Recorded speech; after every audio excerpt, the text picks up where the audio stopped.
Penguin Random House Audio presents The Future is History, How Totalitarianism Reclaimed Russia.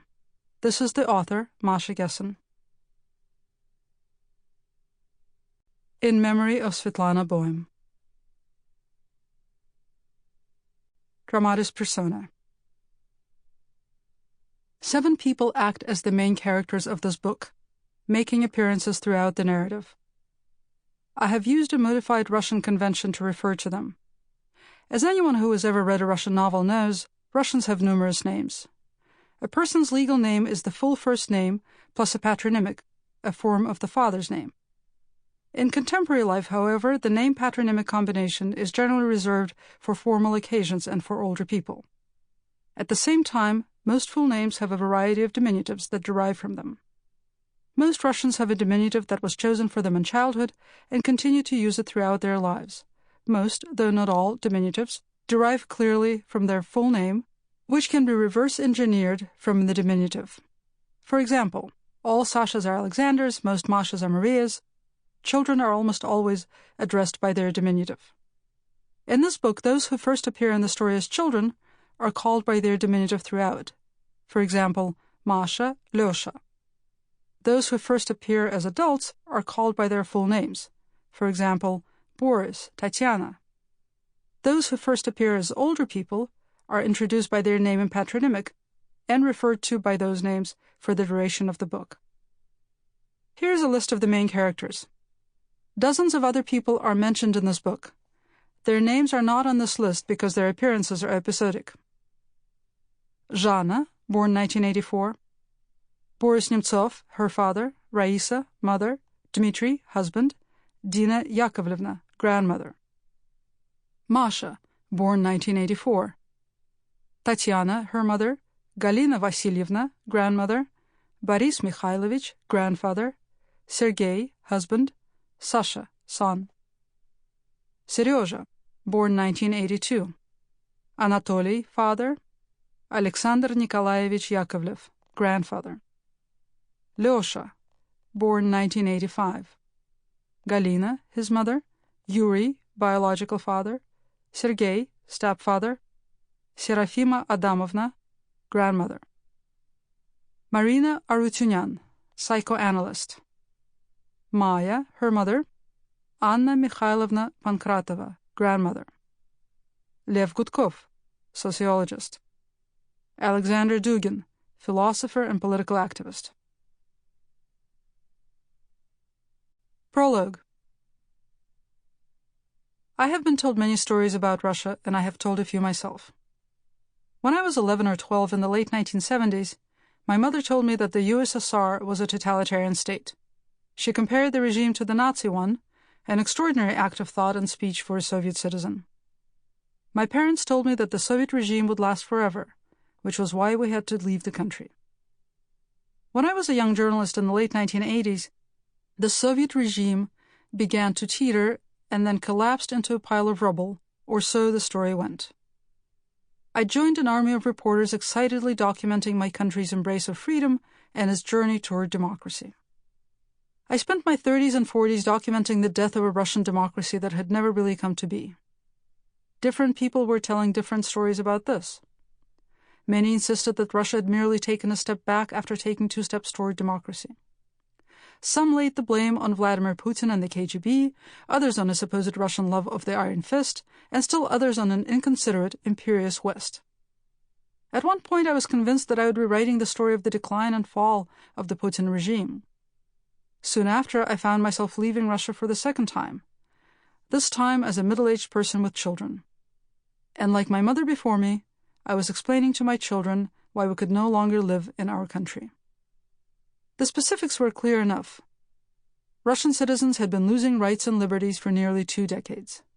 In 2012, Putin's government began a full-fledged political crackdown. The country waged war on the enemy within and on its neighbors.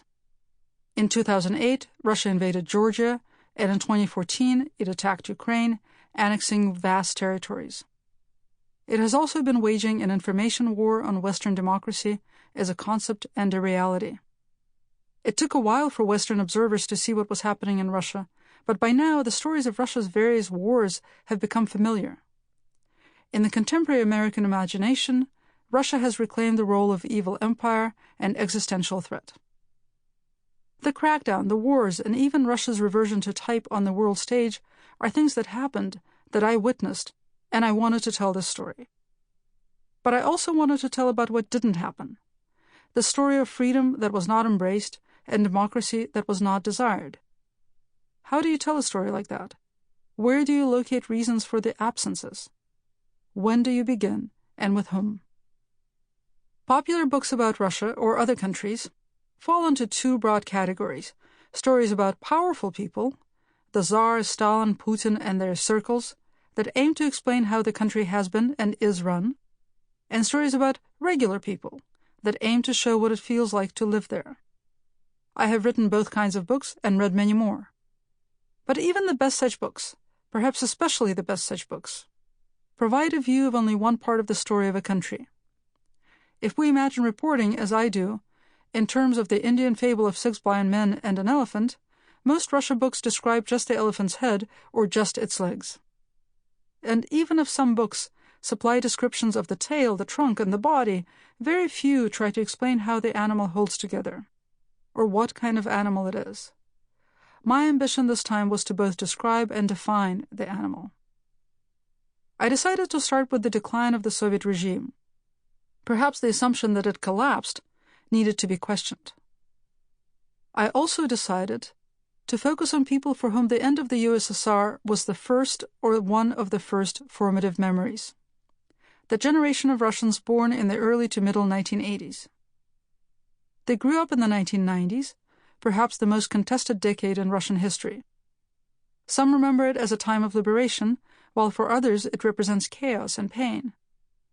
This generation have lived their entire adult lives in a Russia led by Vladimir Putin. In choosing my subjects, I also looked for people whose lives changed drastically as a result of the crackdown that began in 2012. Lyosha, Masha, Serezha, and Zhanna, 4 young people who come from different cities, families, and indeed different Soviet worlds, allowed me to tell what it was to grow up in a country that was opening up and to come of age in a society shutting down. In seeking out these protagonists, I did what journalists usually do. I sought out people who were both regular, in that their experiences exemplified the experiences of millions of others, and extraordinary, intelligent, passionate, introspective, able to tell their stories vividly. But the ability to make sense of one's life in the world is a function of freedom. The Soviet regime robbed people not only of their ability to live freely, but also of the ability to understand fully what had been taken from them, and how. The regime aimed to annihilate personal and historical memory and the academic study of society. Its concerted war on the social sciences left Western academics for decades in a better position to interpret Russia than were Russians themselves. But as outsiders with restricted access to information, they could hardly fill the void. Much more than a problem of scholarship, this was an attack on the humanity of Russian society, which lost the tools and even the language for understanding itself. The only stories Russia told itself about itself were created by Soviet ideologues. If a modern country has no sociologists, psychologists, or philosophers, what can it know about itself? And what can its citizens know about themselves? I realized that my mother's simple act of categorizing the Soviet regime and comparing it to another had required an extraordinary measure of freedom, which she had derived, at least in part, from having already decided to emigrate.